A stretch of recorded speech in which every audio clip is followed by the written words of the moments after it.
नमस्कार, मेरा नाम है साक्षी सेमवाल और आप देख रहे हैं INN टुडे। अगर आपको बोला जाए कि आपको दिल्ली से जयपुर, मुंबई से हैदराबाद जाने के लिए वीजा लेना पड़ेगा, तो आप क्या कहेंगे?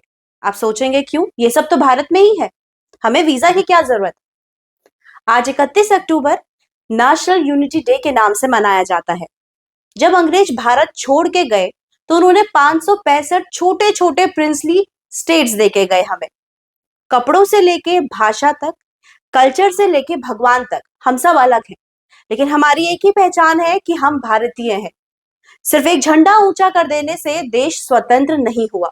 देश में एकता लानी है तो 565 छोटे छोटे प्रिंसली स्टेट्स के लीडर्स को भी एक करना होगा, और ये सब जिम्मेदारी मिली भारत के आयरन मैन कहे जाने वाले सरदार वल्लभ भाई पटेल जी को। इतने सालों से जो राजा महाराजाओं की तरह रह रहे थे, अब उनका एक वोट भी आम जन की तरह होगा। ये बात सरदार वल्लभ भाई पटेल जी को उन्हें 565 बार समझानी पड़ी।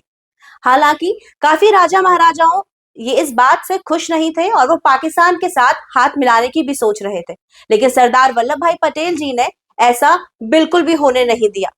जरा सोचिए ना, अगर ऐसा होता तो आज हमारा भारत देश कैसा होता।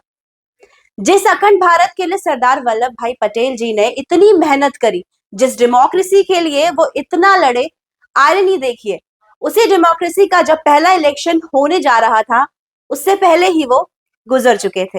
जरा सोचिए ना, आज हम जब अपनी माँ को बोलते हैं कि हमें सुबह सुबह नाश्ता चाहिए, तो कई बार वो भूखे पेट भी हमारे लिए नाश्ता बना देती हैं। हम अपने पिताजी को बोलते हैं कि हमें कोई चीज चाहिए, तो वो बिना कुछ कहे हमें वो चीज दे देते हैं।